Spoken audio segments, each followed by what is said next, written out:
إن الحمد لله نحمده ونستعينه ونستغفره ونعوذ بالله من شرور أنفسنا ومن سيئات أعمالنا من يهده الله فلا مضل له ومن يضلل فلا هادي له أشهد أن لا إله إلا الله وحده لا شريك له وأشهد أن محمدا عبده ورسوله يا أيها الذين آمنوا اتقوا الله حق تقاته ولا تموتن إلا وأنتم مسلمون يا أيها الناس اتقوا ربكم الذي خلقكم من نفس واحدة وخلق منها زوجها وبث منهما رجالا كثيرا ونساء واتقوا الله الذي تساءلون به والأرحام إن الله كان عليكم رقيبا يا أيها الذين آمنوا اتقوا الله وقولوا قولا سديدا يصلح لكم أعمالكم ويغفر لكم ذنوبكم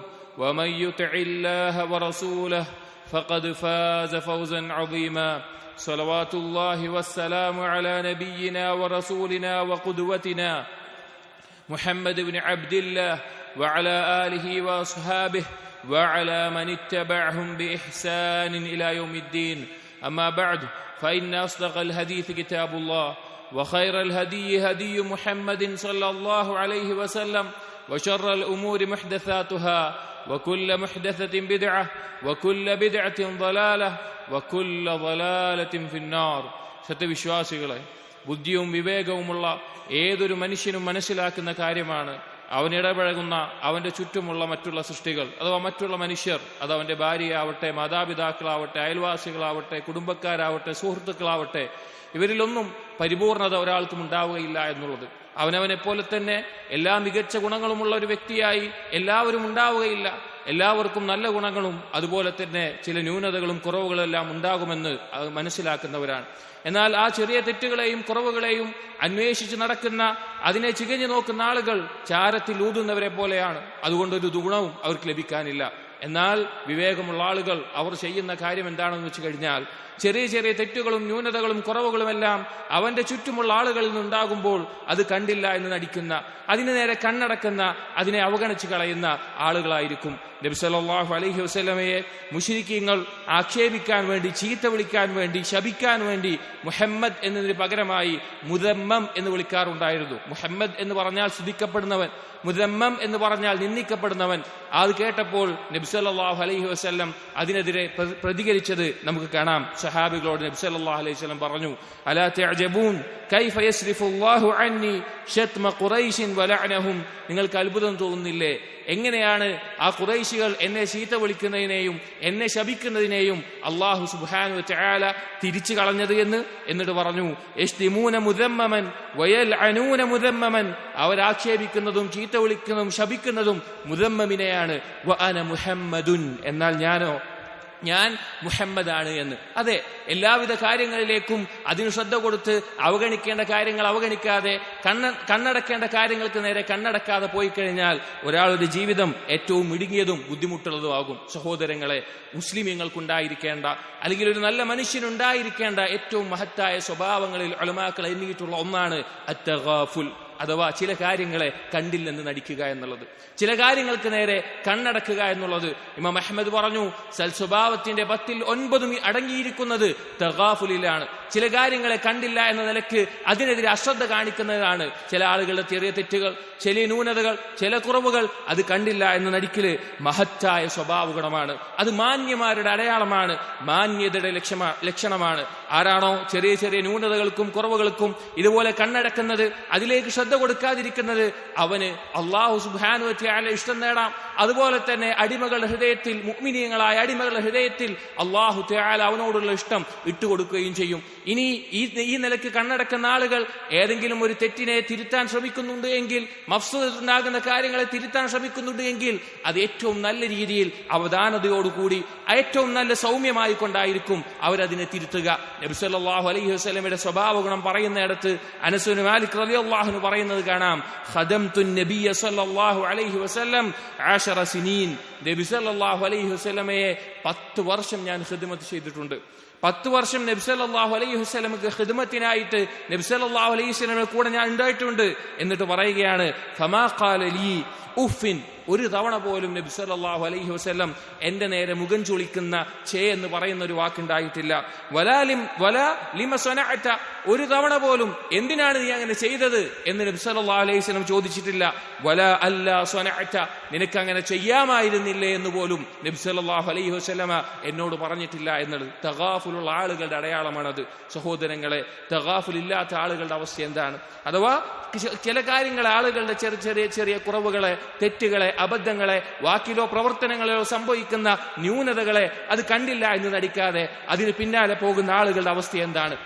അവർ അത് ചികഞ്ഞു നോക്കും, അവർ മറ്റുള്ളവരെ രഹസ്യത്തിലേക്ക് എത്തി നോക്കും, അവർ ലജ്ജ കൊണ്ട് മറച്ചു വെച്ചിട്ടുള്ള കാര്യങ്ങളെ പരസ്യമാക്കും.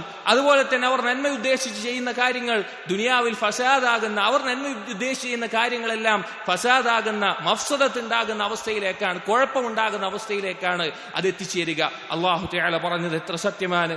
അഫമൻ സുയ്യിന ലഹു സൂഉ അമലിഹി ഫറആഹു ഹസനാ, ചില ആളുകൾ അവർ ചെയ്യുന്ന കാര്യങ്ങൾ അവർ നന്മയായിട്ടാണ് കാണുന്നത്, പക്ഷെ അവർ ചെയ്യുന്നതോ ഏറ്റവും മോശമായിട്ടുള്ള കാര്യങ്ങളുമാണ്. സലഫുകളിൽപ്പെട്ട അഖ്റബുൻ സൈഫി റഹിമഹുല്ലാ അദ്ദേഹം പറഞ്ഞൊരു വാക്ക് കാണാം, മൻ ശദ്ദദ നഫറ, ആരാണോ പരുഷമായി കാര്യങ്ങളെ ഇടപഴകുന്നത്, എല്ലാ കാര്യത്തെയും ഇതുപോലെ വളരെ ഗൗനിച്ചുകൊണ്ട് എല്ലാ ചെറിയ തെറ്റുകൾക്ക് പിന്നാലെ പോകുന്ന, ആ നിലക്ക് പരുഷമായി ഇടപെടുന്ന ആരാണോ, നഫറ, അവനിൽ നിന്ന് ആളുകൾ ഓടിയകലും, അവനിലേക്ക് ആളുകൾ അടുക്കുകയില്ല. വമൻ തറാഖ തഅല്ലഫ, ആരാണോ സൗമ്യമായി കാര്യങ്ങളിൽ ഇടപഴകുന്നത്, ചെറിയ ചെറിയ കാര്യങ്ങളെ വിട്ടുകളയുന്നത്, അവന്റെ അടുക്കിലേക്ക് ആളുകൾ അടുക്കും. എന്നിട്ട് അദ്ദേഹം പറഞ്ഞു, മഹത്വമായ സ്ഥാനവും സമാധാനം നിറഞ്ഞ ജീവിതവുമെല്ലാം തഗാഫുലിലൂടെയാണ് ലഭിക്കുക. അഥവാ ചില കാര്യങ്ങളെ കണ്ടില്ലെന്ന് നടിക്കുന്നതിലൂടെ കൂടെയാണ് ലഭിക്കുക എന്നുള്ളത്. സഹോദരങ്ങളെ, ഈ ഒരു സ്വഭാവ ഗുണത്തിൽ, തഗാഫുൽ എന്നുള്ള സ്വഭാവ ഗുണത്തിൽ 2 കാര്യങ്ങൾ നമ്മൾ മനസ്സിലാക്കേണ്ടതുണ്ട്. ഒന്ന്, ഈ തഗാഫുൽ എന്നുള്ളത്, ചില കാര്യങ്ങളെ കണ്ടില്ലെന്ന് നടിക്കുക എന്നുള്ളത് എല്ലാ സന്ദർഭത്തിലും നിരുപാധികം ചെയ്യേണ്ട ഒരു കാര്യമല്ല. മഫ്സദത്തുണ്ടാകുന്ന സന്ദർഭങ്ങളിൽ അതിനെതിരെ സംസാരിക്കുകയും അവന്റെ കഴിവനുസരിച്ച് മസ്ലഹത്ത് ഉണ്ടാക്കാൻ ശ്രമിക്കുകയും അതിനെ തടയുകയും ചെയ്യേണ്ടത് അവന്റെ ബാധ്യതയാണ്. വലിയ മഫ്സദത്തുകൾ ഉണ്ടാകുന്നത് അവൻ കണ്ടില്ല എന്ന് നടിക്കേണ്ടത് വലിയ കുഴപ്പങ്ങളില്ലാത്ത ചെറിയ ചെറിയ തെറ്റുകളും ചെറിയ ചെറിയ അബദ്ധങ്ങളും ന്യൂനതകളുമാണ്. രണ്ടാമത്തെ ഒരു കാര്യം നമ്മൾ മനസ്സിലാക്കേണ്ടത്, തഗാഫുൽ എന്ന സ്വഭാവ ഗുണമുള്ള ആളുകളെ ചില ആളുകളെങ്കിലും മനസ്സിലാക്കിയിട്ടുള്ളത് അവർ വിഡ്ഢികളാണ്, അവർ കഴിവുകെട്ടവരാണ് എന്നാണ്. എല്ലാ കാര്യങ്ങളും തെറ്റുതിരുത്തുന്ന ആളുകൾ ഞങ്ങൾ മിടുക്കന്മാരാണെന്നും ചില ആളുകൾ ധരിച്ചു പോകാറുണ്ട്. അങ്ങനെയല്ല. തഗാഫുൽ എന്ന ഗുണം, ചില കാര്യങ്ങളെ കണ്ടില്ലെന്ന് നടിക്കുക എന്നുള്ളത് അറിവുള്ളവരുടെയും മഹത്വമുള്ളവരെയും അടയാളമാണ്. അത് വളരെ ശ്രേഷ്ഠമായിട്ടുള്ള സ്വഭാവ ഗുണമാണ്, ഹിക്മത്തിന്റെ അടയാളമാണ്, ബുദ്ധിയുടെ അടയാളമാണ്, അല്ലാഹു തആല അവർക്ക് തൗഫീഖ് നൽകിയതിന്റെ അടയാളമാണ്. ഇമാം ശാഫിഈ റഹിമഹുല്ലാ പറഞ്ഞു കാണാം, അൽ കയ്യിസുൽ ആഖിൽ, ബുദ്ധിയുള്ള കഴിവുള്ള ആളുകൾ എന്ന് പറഞ്ഞു കഴിഞ്ഞാൽ ഫഹുവൽ ഫത്തിനുൽ മുതഗാഫിൽ, അവൻ കാര്യങ്ങളെ ശരിക്കും മനസ്സിലാക്കുന്നവരും തഗാഫുലുള്ളവനുമാണ്. അഥവാ ചില കാര്യങ്ങളെ കണ്ടില്ലെന്ന് നടിക്കുന്നവരാണ് ബുദ്ധിമാന്മാർ എന്ന് പറഞ്ഞത് കാണാം. ഇനി സഹോദരങ്ങളെ, നമ്മുടെ ജീവിതത്തിൽ പല സന്ദർഭങ്ങളിലും ഈ ഒരു സ്വഭാവ ഗുണം നമുക്ക് ആവശ്യമായി വരും. അതിൽ പ്രധാനമായും ശ്രദ്ധിക്കേണ്ട 3 ഘട്ടങ്ങൾ. ഒന്നാമത്തേത് കുടുംബ ബന്ധങ്ങളുടെ ഇടയിലാണ്. കുടുംബ ബന്ധങ്ങൾ പോലെ തന്നെ സുഹൃത്ത് ബന്ധങ്ങളിലും മറ്റുള്ള സാമൂഹിക ബന്ധങ്ങളിലെല്ലാം ആവശ്യമാണ്. പ്രധാനമായും കുടുംബ ബന്ധങ്ങളിൽ ഈ തഗാഫുൽ എന്നുള്ള സ്വഭാവ ഗുണം കാണണം. ചില കുടുംബക്കാരുടെ പ്രവർത്തനങ്ങളിലോ അല്ലെങ്കിൽ എന്തെങ്കിലും സംസാരങ്ങളിലോ മറ്റെന്തെങ്കിലും വിഷയത്തിലോ നമുക്ക് വലിയ കുഴപ്പമൊന്നുമില്ലാത്ത കാര്യങ്ങളെ കണ്ടില്ല എന്ന് നടിക്കാത്തത് കൊണ്ട് എത്രയെത്ര കുടുംബ ബന്ധങ്ങളാണ് തകർന്നിട്ടുള്ളത്, എത്രയെത്ര രക്തബന്ധങ്ങളാണ് മുറിഞ്ഞു പോയിട്ടുള്ളത്. നോക്കൂ, ഖുർആനിൽ അല്ലാഹു സുബ്ഹാനഹു വ തആല ഒരു ഉദാഹരണം പറഞ്ഞു തരുന്നത്, യൂസുഫ് നബി അലൈഹിസ്സലാം തന്റെ സഹോദരനെ തന്റെ ഒപ്പം നിർത്താൻ വേണ്ടി മറ്റുള്ള സഹോദരന്മാർക്ക് താൻ യൂസുഫാണെന്ന് മനസ്സിലായിട്ടില്ല. തന്റെ സഹോദരനെ വ്യാജമായ ഒരു കളവ് കേസ് ഉണ്ടാക്കി തന്റെ സഹോദരനെ തന്റെ അടുത്ത് നിർത്തിയപ്പോൾ ബാക്കിയുള്ള സഹോദരന്മാർ യൂസുഫ് നബി അലൈഹി ഇസ്ലാമിനോട് വന്നു പറഞ്ഞു, ഇൻ യസ്രിഖ് ഫഖദ് സറഖ അഖുൽ ലഹു മിൻ ഖബൽ, ഇവൻ കട്ടെടുത്തിട്ടുണ്ടെങ്കിൽ ഇവന് മുമ്പ് ഇവന്റെ സഹോദരനും അഥവാ യൂസുഫ് നബി അലൈഹി ഇസ്ലാമും കട്ടെടുത്തിട്ടുണ്ട് എന്ന് യൂസുഫ് നബി അലൈഹി ഇസ്ലാമിനോട് നേരിട്ട് വന്ന് പറയുകയാണ്. എന്നിട്ട് അല്ലാഹു തആല പറഞ്ഞു, ഫഅസറഹ യൂസുഫ് ഫീ നഫ്സിഹി വലം യുബ്ദിഹാ ലഹും, യൂസുഫ് നബി അലൈഹി ഇസ്ലാം തന്റെ ഉള്ളിൽ തോന്നിയ കാര്യം വെളിവാക്കാതെ മറച്ചു വെച്ചു. ഖാല, തന്റെ മനസ്സിൽ പറഞ്ഞു, അൻതും ശർറും മകാന, വല്ലാഹു അഅലമു ബിമാ തസിഫൂൻ, നിങ്ങളാണ് ഷർറ് നിറഞ്ഞ സ്ഥാനത്തുള്ളത്, അള്ളാഹുവിനറിയാം നിങ്ങൾ പറയുന്നതിന്റെ യാഥാർത്ഥ്യം എന്നുള്ളത്. അതെ, അവിടെ പറയാമായിരുന്നു. പക്ഷെ യൂസുഫ് നബി അലൈഹി ഇസ്ലാം അതിനൊരു പരിഗണന കൊടുക്കാതെ ആ വാക്കിനെ കണ്ടില്ലെന്ന് നടിച്ചുകൊണ്ട് മനസ്സിൽ അവിടെ വെക്കുകയാണ് ഉണ്ടായത്. അതിന്റെ അനന്തര ഫലമായി യൂസുഫ് നബി അലൈഹി ഇസ്ലാമിന്റെ സ്ഥാനവും മഹത്വവും പിന്നീട് ആ സഹോദരന്മാർ കണ്ടത് നമുക്കറിയാവുന്ന കാര്യവുമാണ്. ഇമാം അഹ്മദ് റഹിമഹുല്ലാഹ് പറഞ്ഞൊരു വാക്ക് കാണാം, അൽ ആഫിയതു അശറതു അജ്സാ. ആഫിയത്ത് എന്ന് പറഞ്ഞാൽ, രക്ഷ എന്ന് പറഞ്ഞു കഴിഞ്ഞാൽ 10 ജുസുകളാണ്, 10 ഇനങ്ങളാണ്. കുല്ലുഹാ ഫി തഗാഫുൽ, അതെല്ലാം ലഭിക്കുന്നത് തഗാഫുലിലൂടെയാണ്. ആഫിയത്ത് നിങ്ങൾ ആഗ്രഹിക്കുന്നുണ്ടോ? അത് ലഭിക്കുന്നത് ചില കാര്യങ്ങളെ കണ്ടില്ലെന്ന് നടിക്കുന്നതിലൂടെയാണ്.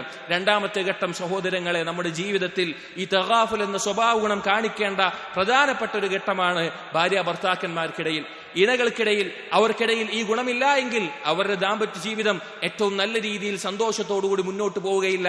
പല കുഴപ്പങ്ങളും പ്രശ്നങ്ങളും കാരണത്താൽ ഈ ഒരു ഗുണമില്ലാത്തതിന്റെ പേരിൽ എത്രയെത്ര ദാമ്പത്യ ജീവിതമാണ് തകർന്നിട്ടുള്ളത് നമുക്കറിയാവുന്ന കാര്യമാണ്. നബി സല്ലല്ലാഹു അലൈഹി വസല്ലമയുടെ ജീവിതത്തിൽ ഈ തഗാഫുൽ എന്നുള്ള സ്വഭാവ ഗുണമുണ്ടായ മഹത്തായ ഒരു സന്ദർഭം ദാമ്പത്യ ജീവിതത്തിൽ അല്ലാഹു സുബ്ഹാനഹു വ തആല വഹിയായി ഇറക്കിക്കൊണ്ട് ഖുർആനിലൂടെ നമുക്ക് അറിയിച്ചിട്ടുണ്ട്. സൂറത്ത് തഹ്രീമിൽ നമുക്ക് കാണാം, നബി സല്ലല്ലാഹു അലൈഹി വസല്ലം ഒരു ഭാര്യയുമായി സംസാരിച്ച ചില രഹസ്യങ്ങൾ ആ ഭാര്യ മറ്റൊരു ഭാര്യയെ അറിയിക്കുകയുണ്ടായി.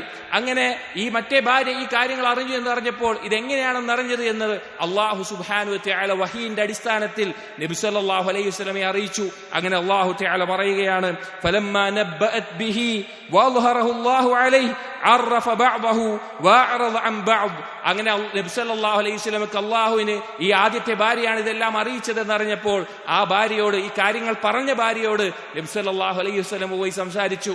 അതിൽ അല്ലാഹു അറിയിച്ച എല്ലാ കാര്യങ്ങളും പറഞ്ഞില്ല, പ്രധാനപ്പെട്ട ആക്ഷേപിക്കേണ്ട അല്ലെങ്കിൽ തിരുത്തേണ്ട കാര്യങ്ങൾ മാത്രം പറഞ്ഞു. മറ്റു ചില ചെറിയ ചെറിയ തെറ്റുകൾ ഒഴിവാക്കുകയും ചെയ്തു. ഈ ആയത്തിന്റെ തഫ്സീറിൽ സുഫിയാൻ അസ്സൗരി റഹിമഹുല്ലാഹ് പറഞ്ഞത് കാണാം, മാ സാലത് തഗാഫുൽ മിൻ ഫിഅലിൽ കിറാം അലി മിൻ ഫിഅലിൽ കുബറാ. ഈ തഗാഫുൽ എന്നുള്ളത് നബി സല്ലല്ലാഹു അലൈഹി വസല്ലം കണ്ടില്ല എന്ന് വെച്ചതാണ്. ചെറിയ ചെറിയ തെറ്റുകളെ തിരുത്തേണ്ട കാര്യങ്ങൾ മാത്രം പറഞ്ഞു, ബാക്കിയുള്ളത് അറിഞ്ഞിട്ടും അത് വേണ്ട എന്ന്, അത് പറഞ്ഞില്ല എന്ന് അള്ളാഹു അറിയിക്കുകയാണ്. സുഫിയാൻ അസ്സൗരി പറയുകയാണ്, തഗാഫുൽ എന്നുള്ള ഗുണം അത് മാന്യന്മാരുടെ, വലിയ വലിയ ആളുകളുടെ സ്വഭാവ ഗുണമാണ് എന്നുള്ളത്. അതുപോലെ തന്നെ മറ്റൊരു ഹദീസിൽ ആയിഷ റളിയല്ലാഹു അൻഹ ഒരിക്കൽ നബി സല്ലല്ലാഹു അലൈഹി വസല്ലമയോട് കുറച്ച് സ്ത്രീകൾ ഒരുമിച്ച് കൂടിയിരുന്ന് അവരുടെ ഭർത്താക്കന്മാരെ പറ്റി പറഞ്ഞ സന്ദർഭം ഉദ്ധരിക്കുന്ന ഹദീസ് ഉമ്മു സറ എന്ന വിശാലമായ ഒരു ഹദീസിൽ ഒരു ഭാഗത്ത് ഒരു ഭാര്യ തന്റെ ഭർത്താവിനെ പറ്റി പറയുന്നുണ്ട്, വലാ യൂലിജുൽ കഫ് ലിയഅലമൽ ബസ്. അദ്ദേഹം ഉള്ളിൽ എന്താണെന്ന് അറിയാൻ വേണ്ടി കാര്യങ്ങളിലേക്ക് കൈയിട്ട് നോക്കില്ല എന്നുള്ളത്. അതായത് മറ്റുള്ളവരുടെ ന്യൂനതകളും കുറവുകളും അന്വേഷിച്ച് അതിന്റെ പിന്നാലെ നടക്കാത്ത ആളാണ് തന്റെ ഭർത്താവ് എന്ന് ഒരു ഭാര്യ നല്ല ഗുണമായിക്കൊണ്ട് മദ്ഹ് ചെയ്തുകൊണ്ട് പ്രശംസിച്ചുകൊണ്ട് ആ ഭാര്യ പറയുന്നുണ്ട്. തഗാഫുൽ എന്നുള്ള സ്വഭാവ ഗുണം ദാമ്പത്യ ജീവിതത്തിൽ ഇണകൾക്ക് അത്യാവശ്യമായിട്ടുള്ളതാണ്. മൂന്നാമത്തേത് സഹോദരങ്ങളെ, ഈ തഗാഫുൽ എന്നുള്ള ഗുണം നമുക്കുണ്ടായിരിക്കേണ്ടത് നമ്മുടെ മക്കളെ തർബിയത്ത് നൽകുന്നതിലാണ്. നമ്മുടെ മക്കളെ ഏറ്റവും നല്ല രീതിയിൽ വളർത്തുന്ന മേഖലയിലാണ്. മക്കളെ തർബിയത്ത് ചെയ്യുന്നിടത്ത് മാതാപിതാക്കൾക്ക് അല്ലെങ്കിൽ പിതാക്കന്മാർക്ക് ഈ ഗുണമില്ല എങ്കിൽ അവരുടെ തർബിയത്ത് മോശമായി തീരും. ആ മക്കളിൽ കാണുന്ന എല്ലാ ചെറിയ ചെറിയ തെറ്റുകൾക്കും ചെറിയ ചെറിയ വീഴ്ചകൾക്കും അവരെ ആക്ഷേപിച്ചുകൊണ്ടും അവരെ നിരൂപണം ചെയ്തുകൊണ്ടും അവരെ കുറ്റപ്പെടുത്തിക്കൊണ്ടുമാണ് മക്കളെ തർബിയത്ത് ചെയ്യുന്നത് എങ്കിൽ ഉപ്പാക്ക് മകനിൽ നിന്നുണ്ടാകേണ്ട ഒരു ഹൈബത്തുണ്ട്, ഒരാദരവുണ്ട്, ഒരു ബഹുമാനമുണ്ട്. ആ മറ നീങ്ങിപ്പോകും. എല്ലാ തെറ്റുകൾക്കും ചെറിയ ചെറിയ ഒഴിവാക്കേണ്ട, കണ്ടില്ല എന്ന് നടിക്കേണ്ട കാര്യങ്ങളുടെ പിന്നാലെയും പോവുകയാണ് എങ്കിൽ ആ ഉപ്പാനോടുള്ള ബഹുമാനം ആ മകനിൽ നിന്ന് ഇല്ലാതാകും. ആ മകൻ ഉപ്പാനോട് തർക്കിക്കുന്ന അവസ്ഥ വരും. ലജ്ജ കാരണത്താൽ അവൻ മറച്ചു വെച്ചിരുന്ന പല തെറ്റുകളും ആ ഉപ്പാന്റെ മുമ്പിൽ പിന്നീട് പരസ്യമായി ചെയ്യുന്ന അവസ്ഥയിലെത്തുന്ന ഘട്ടം വരെ വരും എന്ന് നമുക്ക് ഓർമ്മപ്പെടുത്താൻ നാം ഓർമ്മിക്കേണ്ടതുണ്ട്. അഥവാ ചില കാര്യങ്ങളെ, ചെറിയ ഉപദ്രവമില്ലാത്ത തെറ്റുകളെയും കുറ്റങ്ങളെയും കണ്ടില്ല എന്ന് നടിക്കുക എന്നുള്ളത് തർബിയത്തിൽ നമുക്ക് ആവശ്യമായിട്ടുള്ള കാര്യമാണ്.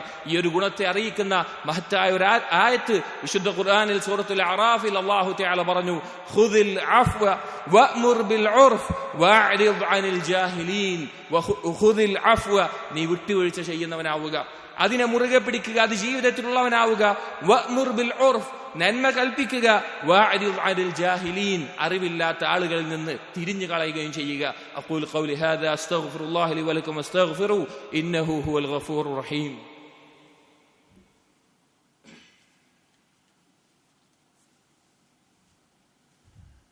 الحمد لله وحده الصلاة والسلام على من لا نبي بعده عباد الله اتقوا الله സഹോദരങ്ങളെ, ഒരു മുസ്ലിമിനുണ്ടായിരിക്കേണ്ട മഹത്തായ ഗുണമായ അല്ലെങ്കിൽ സൽസ്വഭാവത്തിന്റെ വളരെ പ്രധാനപ്പെട്ട മറ്റെല്ലാ ഗുണങ്ങളിലും അടങ്ങിയിരിക്കുന്ന തഗാഫുൽ എന്നുള്ള ഈ സ്വഭാവം, അഥവാ ചില കാര്യങ്ങളെ കണ്ടില്ലെന്ന് നടിക്കുക, അതിനെ ഞാൻ ശ്രദ്ധിച്ചിട്ടില്ല എന്ന നിലയ്ക്ക് അവഗണിക്കുക എന്നുള്ളത് മഹത്തായ ഗുണമാണ്. നമ്മുടെ സലഫുകൾ അതിന് മാതൃകയാണ്. നബി സല്ലല്ലാഹു അലൈഹി വസല്ലമയുടെ ജീവിതത്തിലും സഹാബികളുടെ ജീവിതത്തിലും സലഫുകളുടെ ചരിത്രങ്ങളിലും ധാരാളം ഉദാഹരണങ്ങൾ അതിന് കാണാൻ സാധിക്കും. അതിലൊരു സംഭവം ഹാത്തിം അൽ അസം റഹിമഹുള്ളയുടെയാണ്. അൽ അസം എന്ന് പറഞ്ഞു കഴിഞ്ഞാൽ ബദിരൻ, ചെവി കേൾക്കാത്തവൻ എന്നാണ് അതിന്റെ അർത്ഥം. എന്നാൽ ഹാത്തിം റഹിമഹുള്ളക്ക് അങ്ങനെ ഒരു കുഴപ്പമുണ്ടായിട്ടില്ല. പക്ഷെ അദ്ദേഹത്തിന് ആ പേര് വരാനുള്ള കാരണം അബു അലി ദഖാഖ് ഉദ്ധരിക്കുന്നുണ്ട്. അദ്ദേഹം പറയുന്നു, ജാഅത് ഇംറഅത്തുൻ ഫസഅലത് ഹാത്തിമൻ അൻ മസ്അല. ഒരിക്കൽ ഒരു സ്ത്രീ ഹാത്തിം റഹിമഹുള്ളയുടെ അടുക്കിലേക്ക് വന്നു. എന്നിട്ട് ഒരു മസ്അലയെ സംബന്ധിച്ച് ചോദിച്ചു, ഒരു കാര്യം ചോദിച്ചറിയാൻ വേണ്ടി വന്നതാണ്. അങ്ങനെ ആ ചോദിക്കുന്ന സന്ദർഭത്തിൽ ആ ചോദ്യത്തിന്റെ ഇടയിൽ ഫത്തഫഖ അന്നഹു ഖറജ മിൻഹാ സൗതുൻ ഫീ തിൽകൽ ഹാല. ആ സ്ത്രീ ആ ചോദ്യം ചോദിക്കുന്ന സന്ദർഭത്തിൽ തന്നെ ആ സ്ത്രീയിൽ നിന്ന് കീഴ്വായി പോവുകയും ഒരു ശബ്ദം ഉണ്ടാവുകയും ചെയ്തു. ഫഖജിലത്. ആ സ്ത്രീക്ക് വളരെ നാണക്കേട് തോന്നി. ഹാത്തിം കേട്ടിട്ടുണ്ടാകുമെന്നുള്ളത്. ഫഖാല ഹാത്തിം. ആ ചോദ്യം പറഞ്ഞു കഴിഞ്ഞപ്പോൾ ഹാത്തിം റഹിമഹുള്ള തിരിച്ചു പറഞ്ഞു, ഇർഫഇ സൗതക്, നിന്റെ ശബ്ദം നീ ഉയർത്തി ചോദ്യം ചോദിക്കുക എന്ന് പറഞ്ഞു.